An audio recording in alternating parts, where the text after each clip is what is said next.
বাইরে থেকে মন্দিরের গেটটা ছিল এরকম, প্রচুর ভিড় ছিল, মাঝে দিয়ে আবার লোডশেডিংও হয়ে গেছিল। এটা হচ্ছে ভেতরের অংশটা, মন্দিরের ভেতরে পোশাকটা খুবই সুন্দর সাজিয়েছে, প্রচুর ফুল দিয়ে, নানান রকমের ফুল দিয়ে সাজিয়েছে।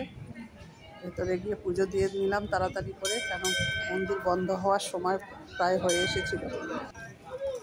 এই যে ঠাকুরমশাই, ইনি পুজো করেন, বরবরিয়ার এই মন্দিরে ইনি পুজো করেন। দেখুন লোকনাথ বাবার মূর্তিটা কিন্তু দারুণ হয়েছে, সাদা ধপধপ করছে, খুব সুন্দর লাগছে, তাই না?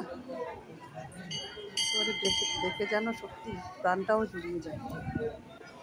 খুব সুন্দর। পুজো দিয়ে বেরিয়ে আসলাম, দেখুন জানালা, প্রত্যেকটা জানালায় ফুল দিয়ে দারুণ সাজিয়েছে, পুরো গেট আপ চেঞ্জ হয়ে গেছে।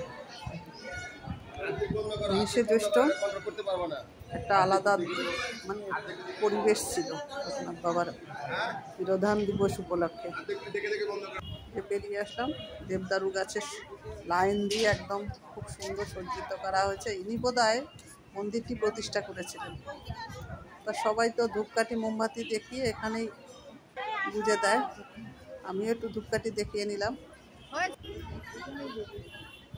পুরো ভিডিওটা আপনাদেরকে দেখানোর জন্য আবার নতুন করে একটা বড় ব্লগ করলাম। ভিডিওটা ভালো লাগলে একটু সাবস্ক্রাইব করে দেবেন।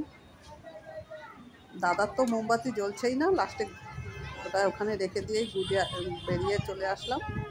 আর কি করব, দেখুন প্রচুর ভিড় হয়েছে।